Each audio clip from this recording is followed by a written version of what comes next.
Ladies and gentlemen, I'm so excited today to talk to the influencer whisperer, Ari Jacob. How are you? I'm doing great. How are you? I'm good. To talk to an influencer whisperer, this feels like it should be a TV show here. So, how do we get to become an whisperer of the influencers? You know all the dark secrets. I actually used to represent a lot of social media stars. I represented this girl, Charlie D'Amelio, who became a huge TikTok star. I represented Addison Rae. I think the D'Amelios make like tens of millions of dollars a Oh, they're year now. so big. They have their own Hulu show. They're kind of bigger than the Kardashians in like the TikTok Yeah, world. Yeah, I think when Charlie really blew up, I mean, it was around 2019 when I represented her. I only represented her for a few months because obviously once everybody saw how big she was, everybody sort of, the sharks in the LA waters wanted to come for me for everything I had, which was a learning lesson in and of itself. But she was kind of like the all-American girl that you could see yourself as if you were a high schooler. You're like, Charlie got that big, and she was just a TikToker, and they were really a product of being at the right place at the right time. I've never seen anything like that. But it's kind of similar with the Bachelor world, how people started blowing up through Instagram, and I was really there for that as well. And my first client from I don't know if it was ever, maybe not ever, because I worked with the situation, not as his like manager, but I built his website like back in the day. But was my first Bachelor person was Chad, Chad Oh Johnson. man, Chad Johnson. That's quite the introduction to the Bachelor world. Now, Yeah. how do you get these clients? Are you working for a company that contracts with ABC, or how does that all work? No, I started my own company. The way I met Chad was just that it was so funny because I knew he was the villain of the show, his season, and I remember there was a bachelor viewing party of some sort in San Diego. That's where I lived, and I went to the party and I couldn't believe it. It was like, I don't know, it seemed like there was hundreds of beautiful single women there. I'm like, so I guess everybody likes the bad boy. And I said, this is kind of like marketable. And I met him and he honestly wasn't, as bad as everybody made him out to be. I think he has some issues. I think but he was ultimately nice to me. And I was like, well, why don't like what do I have to lose to see if I can get him a brand deal or two? And ultimately I got him some like appearances, not too many brands, but a couple appearances, and yeah, that was my intro to the world of Bachelor. Yeah, so it's like you essentially get these people that have no idea they're bestowed this audience. They have no idea how to monetize it. And you ended up, I mean, you were working with leads like Colton Underwood, no? Yeah, I mean, I did it for so that was I think not till like I don't know, maybe 2019 or something. Or no, actually it was before the pandemic. I don't know when his season was, but yeah, he I don't remember how I met him. I met him in LA or something. And he had asked me that he wanted to go to Coachella and he was fresh off the show, basically dating Cassie, was it her name? And yeah, so I took them to Coachella and that was a whole interesting experience for sure. Yeah, you know what? I This think is that's so how you funny. and I connected over. Yeah, so I'm literally watching a live stream over the weekend that you were a part of, and then these conversations came up, which is so interesting because Colton Underwood's story of before he came out of the closet, of the restraining orders that were put on him by his then ex girlfriend Cassie because she caught him stalking her, that all made such big news that my channel took off. But you were there before all of that. Now you get Yeah. so how do you go do you how do you go to like companies and say, hey, you know like, because you guys flew private to Coachella, right? Like So, what's the brokering yeah, of that like? my background was in digital marketing, so really I became kind of like a bridge between because the influencers weren't always a thing, and I had always been really a social media person. I think if when YouTube first came out, I was religiously watching Gary Vaynerchuk, or Gary V, if you guys know who he is, but he's kind of like, in my opinion, like the godfather of the social media realm, in the sense that he created content while also writing books about it. And he's kind of like a guru, but I know him personally and he's a really good guy. So anyway, he kind of taught me the foundations of the YouTube world and all that. But when I could have been on YouTube full time as a creator, there was really no way to make a ton of money at the time. And I had to get a job. I was in college. Yeah, I went to San Diego State. And so I had to just I was like, maybe I can just be behind the scenes person because I already know all this stuff. And so when I realized these people needed help, that's kind of, I'd worked for a digital agency. And so I knew a lot of brands. And so I helped the brands kind of understand how to do stuff with the influencers. I mean, I did campaigns on MySpace, I did campaigns with Vine, I worked with like MasterCard and Brita and some big brands. So when I was just kind of like a plug to like, I just knew everybody. And I used to work in the nightlife industry. So I was kind of like a jack of all trades, but I really did deeply understand the social media realm. And then when people wanted to do something, I'm like, let me see how I can pull it together. And sometimes it was just a cold email to the private jet company. And sometimes it was like, they had reached out in the past to do consulting with me or something like that. So yeah, And I got them a private jet to go to Coachella. what's the biggest leveraging tool? Is it just that they have a big audience, or that their traffic and impressions are at a certain level? Like, do you have to find a jet company that needs the media, that needs the promotion? Like, I it's think gotta what work I both was ways. Yeah, I think I was good at basically like explaining it, pitching it to the brand in a way that made sense. Like I really would only take on deals that were, or like, opportunities that were good for the brand and the influencer. And to be honest, sometimes I just wanted like the case study. Maybe I wasn't going to make a ton of money from it. Maybe I didn't represent the person exclusively. I just like wanted to do a thing so that I could like put that in my book of like, these are the things that I've done. And so I did a lot of stuff for free, or I mean, I worked for Canelo Alvarez almost for free for like 6 months. And I think I did one big deal with him, but I ran his like social media. Canelo is like a boxer, a Mexican boxer. I'm actually from Mexico City, so I speak Spanish. And, um, but yeah, with Colton, I think it was just like I met him, I found out they wanted to do a thing, and then I put everything together so that they could go. And, I mean, anybody that goes on The Bachelor, I don't know if you've ever heard of like Paul DeSisto. He was a manager that I always felt was really nice to me, because it's very catty in the agent world of Bachelor people, because oftentimes they just are like going on their Instagram, and then somebody that they already represent basically puts like a warm lead in to them. I know you watch Jason Tartik and his show. I think he owns the agency that represents a bunch of the Love is Blind people. And it seems like they all funnel in through somebody, like somebody says, okay, yeah, this person is good. And then they sign on. Um, but yeah, back like in the Clayton days, and I mean, I worked with like Dean Ungler and Becca Martinez. It was kind of the Wild West still.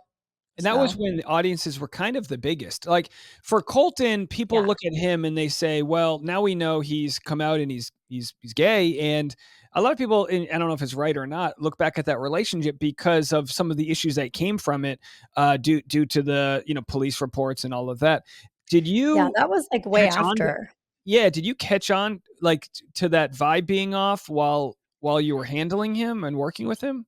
Looking back, I had a little bit of a hard time with Colton, not because he was like a bad person, but because he seemed to have like so much anxiety, and it almost always seemed like he was worried someone was going to be out to get him or something. I don't know. It was just this vibe, and then that kind of vibe is very what's the word? Like it passes on to other people around Sure, you. So sure. if you're like always on edge or whatever, then I think it was like Kendall and Grocery Store Joe were with us. And Joe's like very chill and cool, whatever. But whatever it was that Colton was feeling, it seemed to be contagious to the other people. And so it's hard to manage people when, and I didn't manage any. I don't think I managed any of them exclusively. Maybe Joe's girlfriend for a little bit, but you're trying to build rapport with them, especially going on a trip. you know how it is. When you travel with someone, you really get to know them.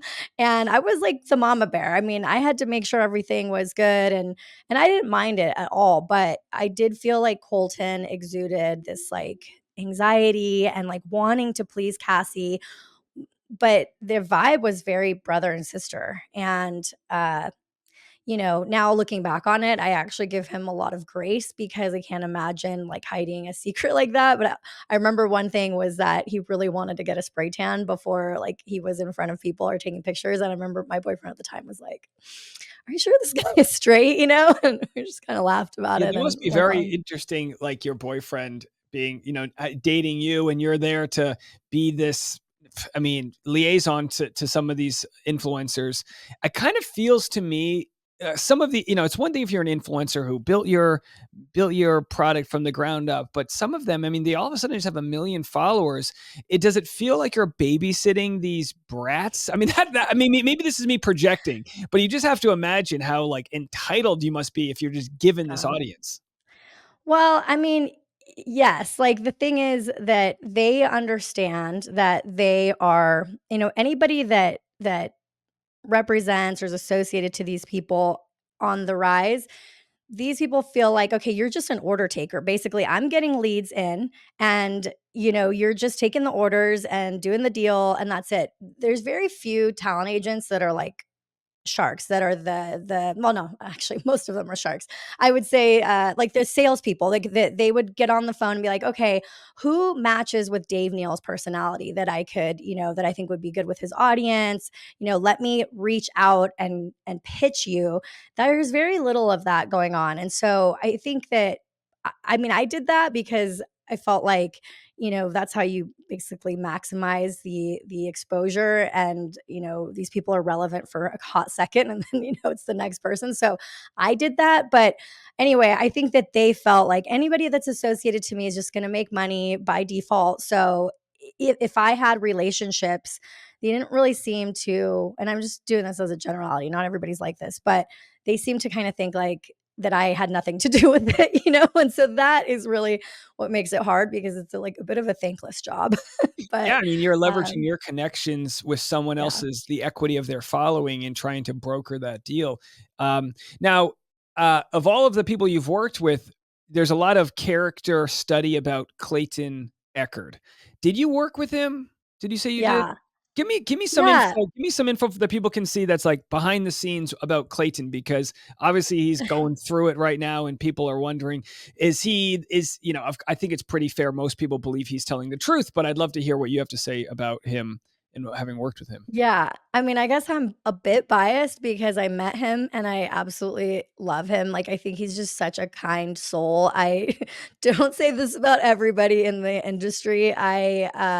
I think my boyfriend and I had watched like one of the I forget the guy's season. He was like a bit awkward. Anyway, after that, we like had so much fun watching The Bachelor together that we're like, oh, let's like dig into an older season. So we ended up watching Clayton's season, and then right after that, I was working with a hotel casino. Shout out to Viejas Casino in San Diego, and they pretty much hired me to be like the booker for just people that celebrities to go down there and spend the weekend there and kind of hang out with their customers. So I was like, why don't I reach out to Clayton? I saw that he had his email on his thing about real estate. So I can attest to the fact that it was pretty easy to contact him if you had a legitimate like business thing that he would respond. I mean, he responded almost right away. And I basically asked him if he wanted to come out. I told him like what the rate would be. And he was like, yeah. And at the time, I was working with a private jet company and I offered to have him flown out via private jet. And he's like, no, don't worry about it. Like, I'm coming out here. I'm already going to San Diego to do like a mental health meetup with a bunch of Bachelor people. And I'll just drive myself. I was like, okay, great. And so I actually I live in Vegas, so I flew out to San Diego to meet up with him. And it was really funny because my boyfriend's family saw me like posting pictures with Clayton and they were like texting my boyfriend, like, is everything okay? Ari's with this like good looking hunk in San Diego. And he's like, no, it's fine. She's Did just her did job. he get you pregnant from this brand deal? No. Okay, just double No, checking. he is such a gentleman and he was by himself. So I got to like have dinner with him and just talked to him about, he was a little bit defeated, I think, after his season of The Bachelor. And he was finally at that time, which I think was like a week or two before he met this crazy lady. But he was in this space of like, it seemed to me like he was just wanted a refresh, not necessarily a rebrand, but just like, let me get a chance to be myself and do my thing and like kind of have the Bachelor stuff behind me because even there was some lies about him told. I think he had lying about how he had cheated on his girlfriend on The Bachelor, and so anyway, he seemed like, and we also connected because I had a little bit of a cancel culture moment. My business actually was destroyed by a New York Times journalist named Taylor Lorenz. No way. She was represented by UTA, the talent agency. I didn't know this at the time, but the talent agency that basically ended up signing all my big clients. And she wrote a hit piece about me in the New York Times in 2020. And I ended up suing the New York Times for defamation, which was no easy feat, by the way. But yeah, I mean, How so did I I not think, know this? yeah, it's wild. I'll send you maybe another time we have a conversation about it. But I Well, definitely can I ask learned, how the suit went? Like, yeah. how did that go? So actually we got through the motion to dismiss, which is like the biggest thing. And by the way, the New York Times has not lost a defamation lawsuit since I believe the 1960s.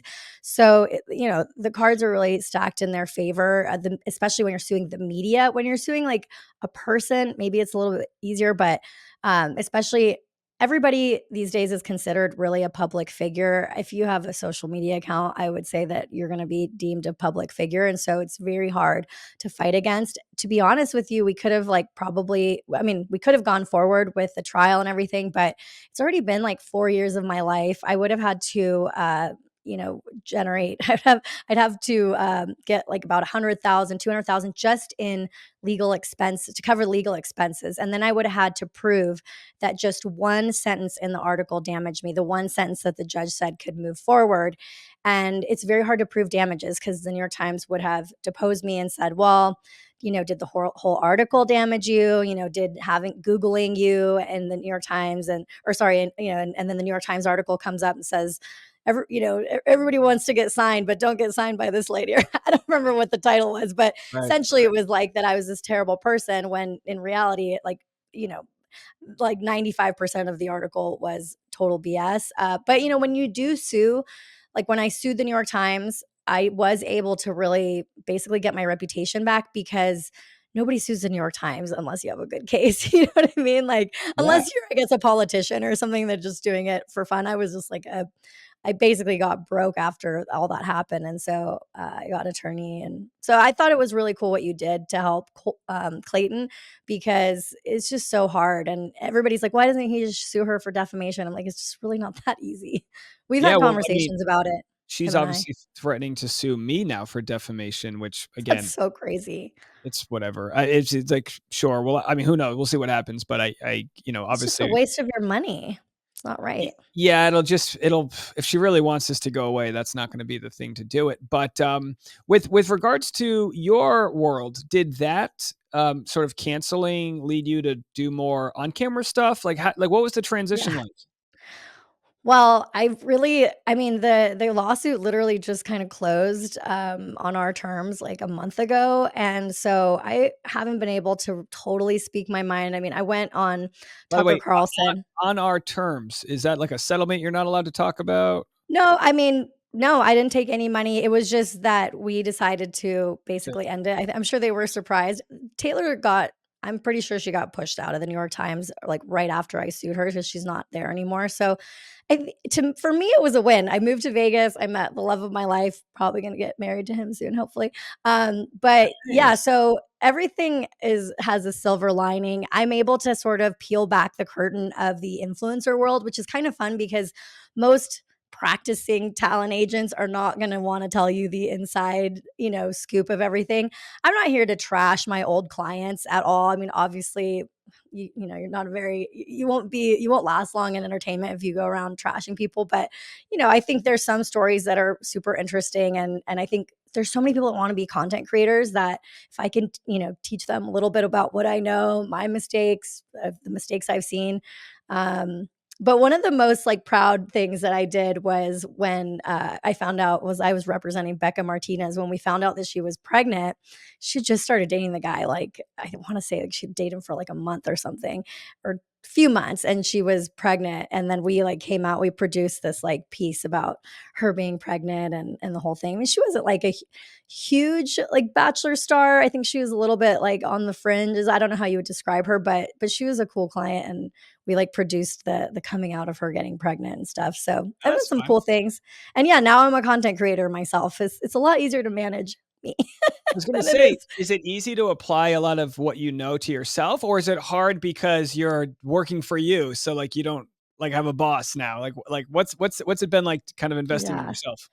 No, it's been super fun. The whole time, I've always been a content creator, to be honest. And I mean, I managed 3 TikTok houses. I rented the houses for them. Like, I know how to do the business side. I'm 40, by the way. So it's like I've been in the game since MySpace, and it's just been really fun. So I'm just excited. People are supporting me. I think like after the Johnny Depp trial and everything, people were interested in defamation trials, and so they had found out about my case. And yeah, now I really like I try to expose sort of also when people get canceled, you'd be surprised. I mean, there's so many people that don't wanna touch it with a 10-foot pole if it's, something that doesn't, could damage the person. With the New York Times, it was like nobody wanted to have me on because if you're a journalist, you wanna make the New York Times bestseller list. If you're, liberal media is almost all media, so you don't wanna go against the New York Times.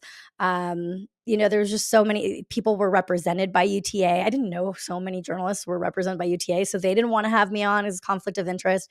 And so I like there was a lot of people that gave me an opportunity to speak on their platforms, and I try to just pay it forward now. Like if somebody's got canceled and nobody's told their side of the story, I try to do that as well because You it's know, important. I had an argument with a comedian, backstage of a comedy show we were on about cancel culture, and we were, like, getting really heated, and I have to preface every conversation with my own, like, beliefs. I'm a progressive guy, but I see a real disconnect with having conversations with people that have different, sort of ideologies, and what I've learned about the Clayton Eckard case is that most left-leaning media is not touching this at all, That's so and weird. I don't know why they're giving up the free speech aspect to the right when both sides should be really championing a conversation about free and open talk. The idea of cancel Yeah. culture to a lot of people say, well, it's consequence culture, but I've been the victim of one person fucking with my money over unrealistic thoughts. Like canceling for sure happens. And I think it's a Yep. product of people having larger bullhorns than they would have a few years ago and getting rid of that middle ground that says, oh, that's a little unreasonable. We all know if you hear 100 people get really upset about something online, it might sound really scary and companies will back down, but it's like there might have been 50,000 people that were more reasonable. So, what's your thoughts about the world we live in? Free speech and how to properly have free speech conversations without being, labeled the crazy Nazis or the crazy Right. lefties. Like, how do you have that juggle that convo? So it's really funny that you say that because I was totally unaware of politics when I was, managing 85 TikTokers. I was just so head down and focused and wanted them to be successful. But what happens is like when a little birdie comes and it's a powerful birdie and you want to be famous and the birdie says this person is bad, everybody like thinks about it and they're like, well, then just this person bad. And we'll just go along and say this person's bad or whatever, say whatever the popular thing is. In my case, it was, dealing with a bunch of like 18 to 22-year-olds, which in my opinion, they were kids, So while I wanted to get mad at them, it's really these powers that be that pull the strings and manipulate people to think a certain way. But when it comes to free speech, I mean, like I said, I was born in Mexico City. I thought, okay, well, New York Times wrote this about me, but it's clearly lies. I have the proof and evidence and everything to show that it was lies. So somebody's going to tell my side of the story. And I went. Even my friend she worked for Univision, Televisa, like all the Latin stations. I'm like, can they get me on? Because, and then it was like, no, unfortunately, they don't want you to be, they don't want to go against the New York Times. And I said, okay, well, I got offered to go on Tucker Carlson. And my friend was like very liberal. She's like, please don't go on Tucker Carlson. Like, no, no, no. And I said, ultimately what I say now is, imagine if you're bleeding out on the side of the road and Tucker Carlson comes in his car with bandages, says, offers you a ride to the hospital. Are you going to get in the car? I mean, absolutely. Right. I mean, I And understand. yeah, like people will conflate. It's like, look, I'm speaking to an audience. If I'm Yes. running for president, I go on Tucker Carlson, I go on OAN. You go on places to speak to the audience. Oh, well, they're platforming so and so. Bullshit Yeah. control mechanism. Speak to your audience. I will go on Megyn Yep. Kelly or Tucker Carlson Yeah. tomorrow. If they decide to weaponize my story for their own agenda, they're going to do that with or without me. But I'm going to share Right. my words to an audience as best I can. Yeah. So And that platforming bleeding out is is a great fine. example. Yeah. If you platform someone, they might expose themselves. Like if they really, then this is really what I think of cancel culture is like, if somebody is really bad, like wait till you have the evidence to do it the right way, to expose them the right way. You don't need to twist a story like this thing what happened to Clayton, right? It took a while to get all the pieces together, right? All the reporting so that everybody can see like what this person is doing is wrong. What you didn't do was say, oh, this little thing right here, let's twist it and make it seem really bad when this little thing, like, you don't need to do that when somebody is really doing something wrong. They will expose themselves. You just have to wait it out. You do your research and all that kind of stuff. But we don't need to, like cancel people over things that just because, you know what I mean? Like just to have a salacious story. And that's what reporters like Taylor Lorenz do. And, probably some of the reporters that, are ignoring the Clayton thing. I don't know why people are ignoring it. I mean, again, my thing had nothing to do with politics. Clayton's thing has nothing to do with politics. It's weird. I mean, even like the Trevor Bauer stuff, not everybody picked it up. It's maybe because it's, they have to accept guilt or that they didn't expose those stories as journalists, as real journalists, right? We're like YouTubers and content creators, Yeah, and like in the end, it's you have to you can only cover so many different stories, and it's people just consciously choosing to lay off it because it is challenging to talk about, and in a lot of the traditional media, they do these 3-minute sound bites or quick blurbs. It's like very hard to have a long, challenging convo, but there's no better time. So while the pendulum yeah. has swung far in every direction, I think there are plenty of people like you and I, and even like our friend Megan Fox and others that are having conversations that are so important. What do we? It's like we're all one big family. What are we going to just decide to not look our family in the eye at Thanksgiving? Like we are It all just more reasonable. I'm happy that you got connected with them, and you're right, like politics shouldn't people's politics shouldn't matter. I mean, my, like, biggest mentor, I love him to death. He has, like, 8 Emmys under his belt. He was the first, Black CEO of the Television Academy, and I'm pretty sure he's a liberal guy, but he told me, he's like, "You need to tell your story, just go on Tucker and, like, tell the truth, and, you're gonna survive this thing." And so I really think that people are dealing with cancel culture within, like, they work in an office and the person across the desk from them just like it makes stuff up. I mean, and kids are dealing with it. People like exposing their Snapchat pictures. I don't know. I feel like we're living in this like bully culture, but maybe what's going to come out of it is that we're all going to be so resilient because we're going to learn how to like fight back and stand back up when people knock us down. I have hope, and I'm glad that like you connected with people like Megan again. Like it's that's this community is what you know helps these things see the light, and so that the bad guys don't win, in my opinion. And by the way, I did see Nick, what's his name, that he like cut out your name. Oh, Nick Vile. Oh yeah, you saw that. I Yeah. met him because he's friends with, or he used to be friends with Dean Ungler, who I worked with, and he's just arrogant. He's an arrogant guy, in my opinion, that does things that are self-serving. It's like, what can you do for me? What have you done for me lately? And that's okay. You just have to take it for what it is.